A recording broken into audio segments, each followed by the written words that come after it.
quiero hablaros de la pérdida del equilibrio. La pérdida del equilibrio en un ser humano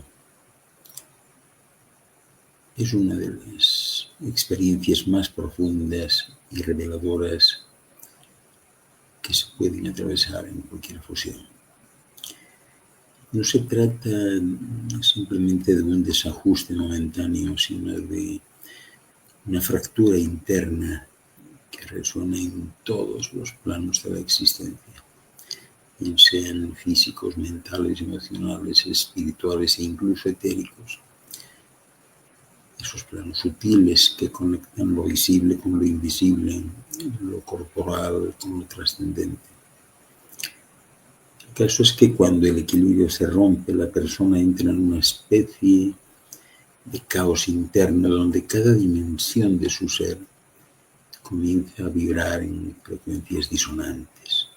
Y todo ello genera una crisis que, aunque dolorosa, pues también puede ser una invitación a la transformación. El desequilibrio físico, considerando el cuerpo como espejo del alma, es posiblemente el mejor punto de partida, ¿no? Porque el cuerpo humano es un sistema de una precisión impresionante, de una precisión asombrosa, ¿no? Y está diseñado para mantener la homeostasis, ese estado de equilibrio interno que permite la vida. Pero cuando el estrés crónico, la mala alimentación, la falta de descanso o el exceso de actividad se vuelven norma, entonces el cuerpo se manifiesta y empieza a gritar.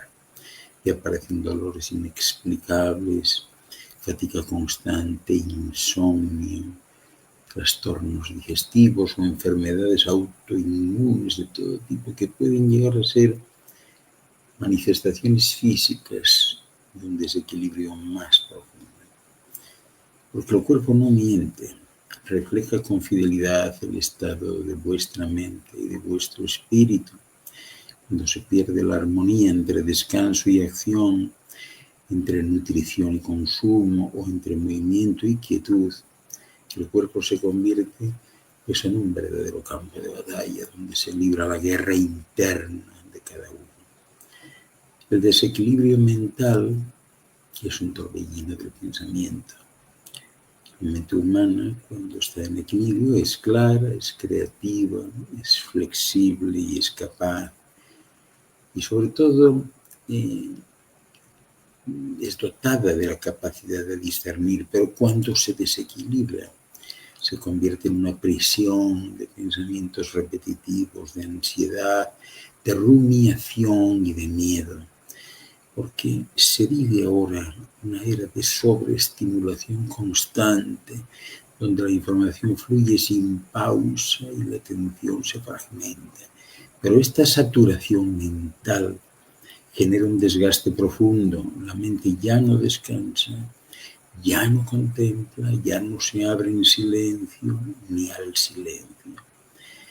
El pensamiento se vuelve reactivo en lugar de reflexivo y la persona pierde la capacidad de observar sin juzgar, de elegir sin reaccionar. Así que este desequilibrio mental no solo agota, sino que distorsiona la percepción de la realidad, llevando a decisiones impulsivas, a relaciones tóxicas y a una sensación de estar casi siempre fuera de lugar. Pero hay más desequilibrios. El desequilibrio emocional, por ejemplo, es como el mar agitado del sentir, porque las emociones son la brújula del alma. Cuando están en equilibrio, os pueden guiar bien, con sabiduría, pero la tristeza os invita a la introspección. Así como la alegría os conecta con la vida, la ira no, la ira os señala límites violados. Y el miedo, no sé qué pensáis de él, pero el miedo os protege. No obstante, cuando el equilibrio emocional se pierde, las emociones se vuelven caóticas, desproporcionadas o reprimidas.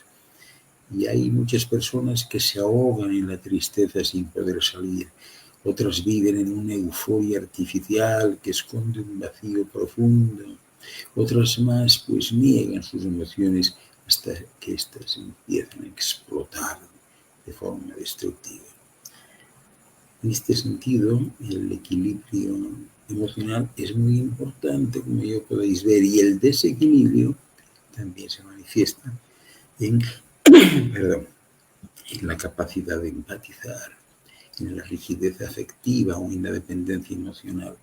Sin equilibrio, el corazón se endurece o se desborda, pero rara vez late con armonía. También hay otro equilibrio que vamos a llamar el desequilibrio, otro desequilibrio que vamos a llamar el desequilibrio espiritual, que es la desconexión del sentido, ¿no? La dimensión espiritual no se refiere necesariamente a lo religioso, sino a aquello que da sentido, propósito y conexión con algo más grande que uno mismo. Cuando esta dimensión se desequilibra, el ser humano se siente vacío, desorientado, como si flotase sin ancla en un mar infinito. Y ahí puede acumular logros, posesiones o reconocimientos, pero no hay nada que llene ese vacío, ese hueco existencial. La pérdida del equilibrio espiritual es muy importante y se manifiesta en la desesperanza, en la indiferencia moral, en la búsqueda compulsiva de distracciones o en la sensación de que la vida carece de significado. Es precisamente en este plano donde el ser humano afronta sus preguntas más profundas. ¿Para qué estoy aquí? ¿Para qué vivo? ¿Qué es lo que realmente debe importarme? ¿A qué pertenezco? Y no hay respuestas fáciles. Pero a veces, sin la apertura a buscarlas, lo que sucede es que el espíritu languidece, ¿no? Hay otro desequilibrio más, un último desequilibrio, que es el desequilibrio etérico y que tiene que ver con la ruptura del campo energético sutil. Porque muchas tradiciones antiguas, desde el hinduismo hasta el chamanismo, se reconoce, como ya sabéis, la existencia de un cuerpo etérico, energético, es decir, un campo sutil que envuelve y atraviesa el cuerpo físico y que actúa como puente entre lo material y lo inmaterial. Este cuerpo etérico pues, incluye los chakras, los meridianos, el aura y otras estructuras energéticas que regulan el flujo de la vida. Cuando hay desequilibrio en este plano, puede no haber síntomas físicos evidentes, pero la persona siempre va a seguir pensando y considerando que tiene una fuga de energía, una sensación de estar desconectada de sí misma, o sea, de no poder aterrizar en el presente o de ser absorbida por las emociones o pensamientos ajenos. Este desequilibrio etérico puede provenir de traumas no resueltos, de entornos tóxicos en los que se vive, de pensamientos negativos repetitivos o de una vida desalineada con su propia esencia. Es un plano sutil, es cierto, pero profundamente influyente. Si el campo energético está debilitado o bloqueado, todo el sistema humano se resiente. Los planos están interconectados. Y yo diría que lo más revelador es que en ningún caso funcionan de forma aislada. Un desequilibrio en uno afecta inevitablemente a los demás. Por ejemplo, una crisis espiritual, como puede ser una pérdida de sentido, puede generar ansiedad mental que a su vez pues, se va a manifestar en insomnio físico y en una sensación de vacío emocional. O un trauma emocional no procesado que puede en un momento dado bloquear el chakra del corazón, alterando el campo etérico y debilitando el sistema inmunológico. Por eso la verdadera sanación no puede enfocarse solamente en un síntoma o en un plano, requiere una integración de todas las visiones holísticas, visiones integradoras, compasivas, todo hay que considerarlo, porque el equilibrio no es estaticidad, sino fluidez. Y aquí es importante aclarar que el equilibrio no significa ausencia de caos, sino la capacidad de navegarlo sin perder el centro. No es una meta fija, sino un proceso dinámico. Así pues, un ser humano equilibrado no es aquel que nunca sufre, sino aquel que sabe cómo regresar a sí mismo después de cada tormenta. De modo que el equilibrio pues es la danza entre dar y recibir, entre acción y descanso, entre luz y sombra, entre individualidad y conexión.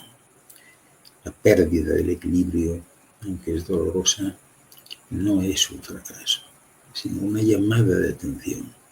Es la señal de que algo en la vida ya no funciona bien, de que es hora de mirar hacia adentro, de soltar lo que ya no sirve, de reconectar con lo esencial. En muchas culturas ancestrales, las crisis se consideraban ritos de paso, momentos en los que el viejo ya muere para dar paso a uno nuevo, más consciente, más integrado. Y así la pérdida del equilibrio puede convertirse en el preludio de un renacimiento siempre que se aborde con valentía, con humildad y amor propio. Y siempre también que se intente no involucrar a los demás. La pérdida del equilibrio es personal. No podéis involucrar a más nadie porque eso supone un principio de destrucción.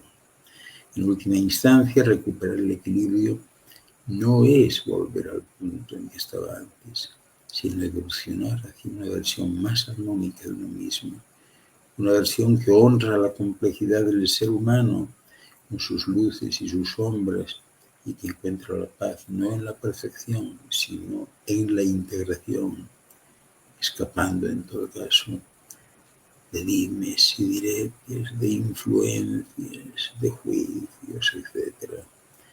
Porque eso arrastra a muchos, es una gran cadena y no está bien, no se puede en ningún caso.